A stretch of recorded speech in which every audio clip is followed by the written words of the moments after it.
କଳାହାଣ୍ଡି ଜିଲ୍ଲା କେସିଙ୍ଗା ବ୍ଲକର ଜଣେ ଭାଇ ରାୟଗଡ଼ା ଜିଲ୍ଲା ବିଷମକଟକ ମେଡ଼ିକାଲରେ ଚିକିତ୍ସିତ ହେଉଥିଲେ ଏବଂ ତାଙ୍କୁ ବ୍ଲଡ଼ର ଆବଶ୍ୟକତା ଥିଲା ଏବଂ ସେ ଓଡ଼ିଶା ଡ୍ରାଇଭର ମହାସଂଘକୁ ଅନୁରୋଧ କରିଥିଲେ ତାଙ୍କୁ ବ୍ଲଡ଼ ଦେବା ପାଇଁ।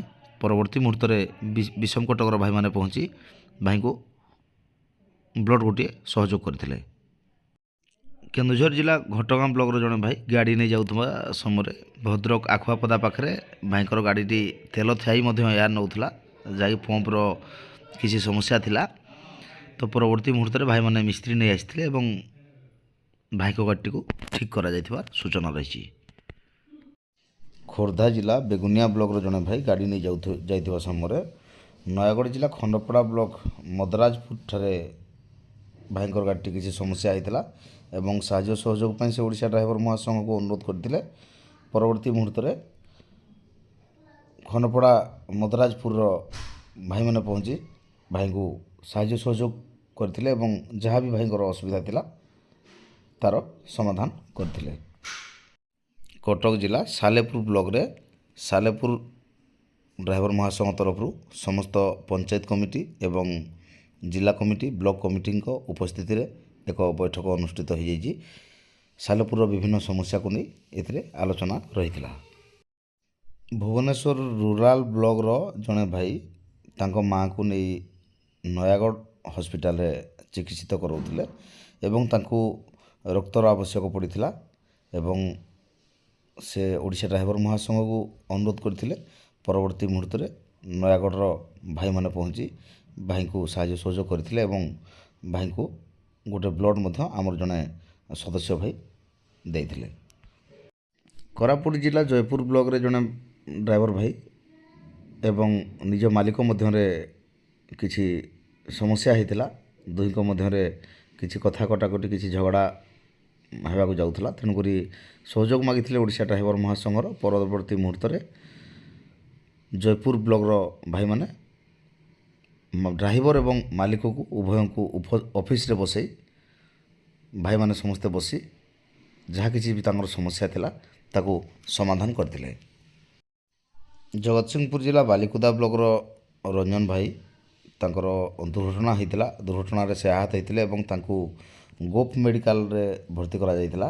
ତ ଗୋପ୍ର ଭାଇମାନେ ସମସ୍ତେ ପହଞ୍ଚିଥିଲେ ଭାଇଙ୍କ ପାଖରେ ସାହାଯ୍ୟ ସହଯୋଗ ପାଇଁ, କିନ୍ତୁ ସେଇଠି ସମାଧାନର ବାଟ ନ ବାହାରିବାରୁ ତାଙ୍କୁ ପୁଣି ତାଙ୍କ ଦେହ ଅଧିକ ଗୁରୁତ୍ୱ ହେବାରୁ ତାଙ୍କୁ କଟକ ବଡ଼ ମେଡ଼ିକାଲକୁ ରେଫର କରାଯାଇଥିଲା ଏବଂ କଟକ ବଡ଼ ମେଡ଼ିକାଲର ଭାଇମାନଙ୍କୁ ମଧ୍ୟ ଅନୁରୋଧ କରାଯାଇଥିଲା କଟକ ବଡ଼ ମେଡ଼ିକାଲରେ ବି ଯେମିତି ସେମାନେ ଭାଇଙ୍କୁ ଟିକେ ସାହାଯ୍ୟ ସହଯୋଗ ଯୋଗାଇ ଦେବେ।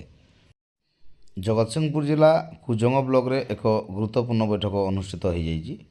ବୈଠକରେ ଜଗତସିଂହପୁର ଜିଲ୍ଲା କମିଟି ଏବଂ କୁଜଙ୍ଗ ବ୍ଲକ କମିଟି ଏବଂ କୁଜଙ୍ଗ ବ୍ଲକର ସମସ୍ତ ପଞ୍ଚାୟତ କମିଟି ଭାଇମାନେ ଉପସ୍ଥିତ ରହିଥିଲେ।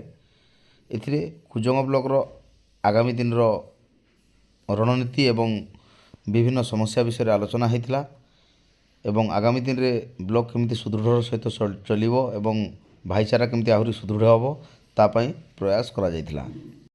କନ୍ଧମାଳ ଜିଲ୍ଲା ଟିକାବାଲି ବ୍ଲକରେ ଏକ କାର୍ଯ୍ୟକାରିଣୀ ବୈଠକ ଅନୁଷ୍ଠିତ ହୋଇଥିଲା, ଯେଉଁଥିରେ ଟିକାବାଲିର ସମସ୍ତ ପଞ୍ଚାୟତର ଭାଇମାନେ ଉପସ୍ଥିତ ରହିଥିଲେ ଏବଂ ଟିକାବାଲି ବ୍ଲକ କମିଟି ମଧ୍ୟ ଉପସ୍ଥିତ ରହିଥିଲେ ଏବଂ ସେମାନେ ମହାସଂଘର ନୀତି ନିୟମ ଅନୁସାରେ ଶପଥ କରିଥିଲେ ନିଶା ସେବନ କରିବେ ନାହିଁ କି ବେପାରୁଆ ଗାଡ଼ି ଚାଳନା କରିବେ ନାହିଁ।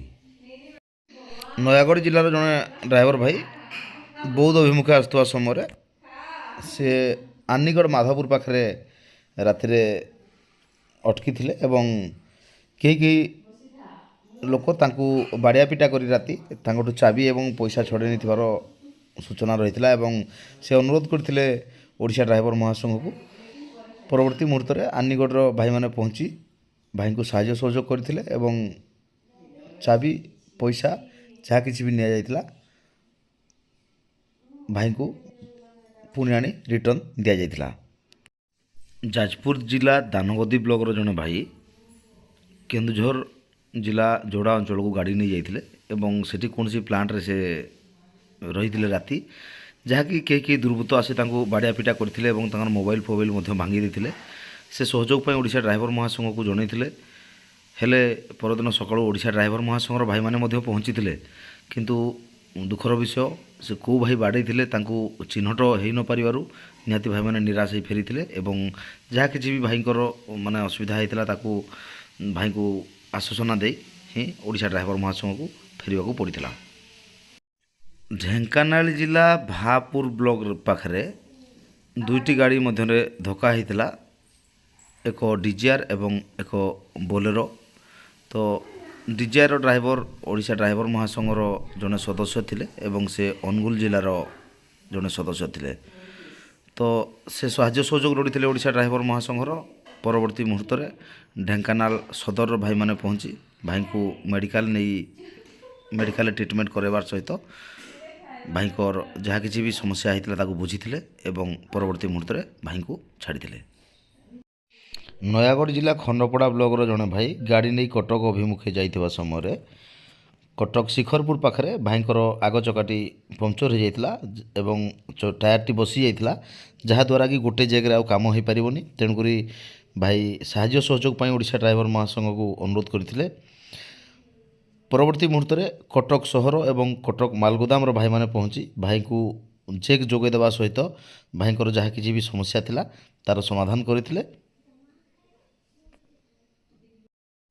କଟକ ଜିଲ୍ଲା ବାରଙ୍ଗ ବ୍ଲକର ଜଣେ ଭାଇ ପୁରୀ ଯାଇଥିଲେ ଗାଡ଼ି ନେଇକି ଏବଂ ପୁରୀ ପାଖରେ ସେ କିଛି ଅସୁବିଧାର ସମ୍ମୁଖୀନ ହୋଇଥିଲେ ଏବଂ କିଛି ପାର୍ଟସ୍ ପାଇଁ ଓଡ଼ିଶା ଡ୍ରାଇଭର ମହାସଂଘକୁ ଅନୁରୋଧ କରିଥିଲେ ସହଯୋଗ ପାଇଁ। ପରବର୍ତ୍ତୀ ମୁହୂର୍ତ୍ତରେ ପୁରୀ ସଦରର ଭାଇମାନେ ପହଞ୍ଚି ଭାଇଙ୍କୁ ସାହାଯ୍ୟ ସହଯୋଗ ଯୋଗାଇ ଦେଇଥିଲେ ଏବଂ ଭାଇଙ୍କର ଯାହା ବି ସମସ୍ୟା ଥିଲା ତା'ର ସମାଧାନ କରିଥିଲେ। କେନ୍ଦ୍ରାପଡ଼ା ଜିଲ୍ଲା ପଟ୍ଟାମୁଣ୍ଡାଇ ବ୍ଲକର ଜଣେ ଭାଇ ଗାଡ଼ି ନେଇ କେନ୍ଦୁଝର ଅଭିମୁଖେ ଆସିଥିବା ବେଳେ ଘଟଗାଁ ପାଖରେ ଢେଙ୍କିକୋଟ ଜିପି ପାଖରେ ତାଙ୍କର କୌଣସି ସମସ୍ୟା ହେଇଥିଲା ଏବଂ ଭାଇ ସାହାଯ୍ୟ ସହଯୋଗ ଲୋଡ଼ିଥିଲେ ଓଡ଼ିଶା ଡ୍ରାଇଭର ମହାସଂଘର। ପରବର୍ତ୍ତୀ ମୁହୂର୍ତ୍ତରେ ଘଟଗାଁର ଭାଇମାନେ ପହଞ୍ଚି ଭାଇଙ୍କୁ ସାହାଯ୍ୟ ସହଯୋଗ ଯୋଗାଇ ଦେଇଥିଲେ। ବଲାଙ୍ଗୀର ଜିଲ୍ଲା ମୁରିବାହାଲ ବ୍ଲକରେ ଏକ କାର୍ଯ୍ୟକାରିଣୀ ବୈଠକର ଅନୁଷ୍ଠିତ ହୋଇଯାଇଛି। ବୈଠକରେ ବଲାଙ୍ଗୀର ଜିଲ୍ଲା କମିଟି, ମୁରିବାହାଲ ବ୍ଲକ କମିଟି ଏବଂ ମୁରିବାହାଲର ସମସ୍ତ ଜିପିର କମିଟି ଭାଇମାନେ ଉପସ୍ଥିତ ରହିଥିଲେ। ସେହିପରି ରାୟଗଡ଼ା ଜିଲ୍ଲା କଲନରା ବ୍ଲକରେ ଏକ ବନ୍ଧୁମିଳନ କାର୍ଯ୍ୟକ୍ରମ ଅନୁଷ୍ଠିତ କରାଯାଇଥିଲା। କଲନରା ବ୍ଲକ ପାଇଁ ନୂତନ ପଦାଧିକାରୀ ଭାଇମାନଙ୍କୁ ଚୟନ କରାଯାଇଥିଲା। ଏହି ବୈଠକରେ ଜିଲ୍ଲା କମିଟି, ବ୍ଲକ କମିଟି ଏବଂ ବ୍ଲକର ସମସ୍ତ ସଦସ୍ୟ ଭାଇମାନେ ଉପସ୍ଥିତ ରହିଥିଲେ। କଳାହାଣ୍ଡି ଜିଲ୍ଲା ନର୍ଲା ବ୍ଲକ ରୁପ୍ରା ରୋଡ଼ ଜିପିର ଭାଇମାନେ ପ୍ରତ୍ୟେକ ମାସ 30 ତାରିଖରେ କରୁଥିବା ପାଲ ପାଣି ବୈଠକ ମଧ୍ୟ ଅନୁଷ୍ଠିତ ହୋଇଯାଇଛି। ନିହାତି ଭାବରେ ଏକ ସୁନ୍ଦର କାର୍ଯ୍ୟକ୍ରମ। ପ୍ରତି ମାସ 30 ତାରିଖରେ ଭାଇମାନେ ଗୋଟେ ବୈଠକ ରଖୁଛନ୍ତି ଏବଂ ବୈଠକରେ ବ୍ଲକର ଯାହା କିଛି ସୁବିଧା ଅସୁବିଧା ବା ପଞ୍ଚାୟତର ଯାହା କିଛି ସୁବିଧା ଅସୁବିଧା ତାକୁ ତର୍ଜମା କରୁଛନ୍ତି ଏବଂ ଆଗାମୀ ଦିନରେ କେମିତି ସବୁ ଜିନିଷ ଠିକ୍ ହେବ ତା ପାଇଁ ପ୍ରୟାସ କରୁଛନ୍ତି। ସବୁଦିନର ମହାସଂଘର ଟିକନିକ୍ ଖବର ପାଇବା ପାଇଁ ମହାସଂଘ ଅପଡ଼େଟ୍ ଚ୍ୟାନେଲକୁ ସବସ୍କ୍ରାଇବ୍ କରନ୍ତୁ।